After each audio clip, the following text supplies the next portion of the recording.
বাংলাদেশের উপর ভারতের নগ্ন আধিপত্য এটাকে থামানো যে কোনো মূল্যে।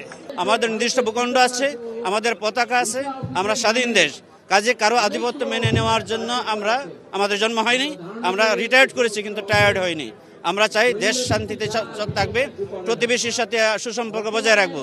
তার অর্থ এই নয় তাদের দাসত্ব আমরা মেনে নিব না, নেওয়া সম্ভব না। ইন্ডিয়া যে আমাদের সাথে প্রভুত্বমূলক আচরণ করতেছে এবং আমাদেরকে দাস বানাইছে এই হাসিনা, তার বিরুদ্ধে আমরা আর্মি অফিসার এবং আর্মির সমস্ত র্যাঙ্কের লোকজন আমরা এখানে হাজির হয়েছি ইন্ডিয়াকে দেখানোর জন্য, পুরো জাতিকে ঐক্যবদ্ধ করার জন্য এবং আগামীর বাংলাদেশকে সমৃদ্ধশালী করার জন্য। মোদিজি, অমিতজি এবং রাজনাথ সিংজি, আপনারা বাংলাদেশ সেনাবাহিনী যেটা দেখেছেন ৭২ সালের, সেই সেনাবাহিনী এখন আর নাই।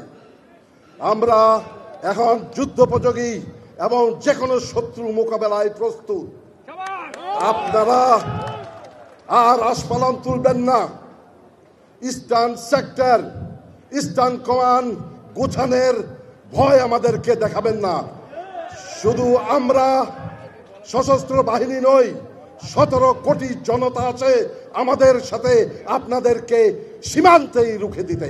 দেশের এই সংকটময় পরিস্থিতিতে যখন আমাদের সার্বভৌমত্বের উপর হামলা হয়, আমাদের পতাকা পদদলিত হয়, আমাদের দূতাবাসে আক্রমণ হয়, তখন আমরা সশস্ত্র বাহিনীর সদস্যরা চুপ করে থাকতে পারি না। আমরা দেশের স্বাধীনতা ও সার্বভৌমত্ব রক্ষার শপথ দিয়েছিলাম। এখনো আমরা সেই শপথ থেকে কোন রকমের বিচ্যুত হইনি। দেশের এই ক্রান্তি লগ্নে জাতিকে ভারতীয় আগ্রাসনের বিরুদ্ধে আমরা ঐক্যবদ্ধ করতে চাই।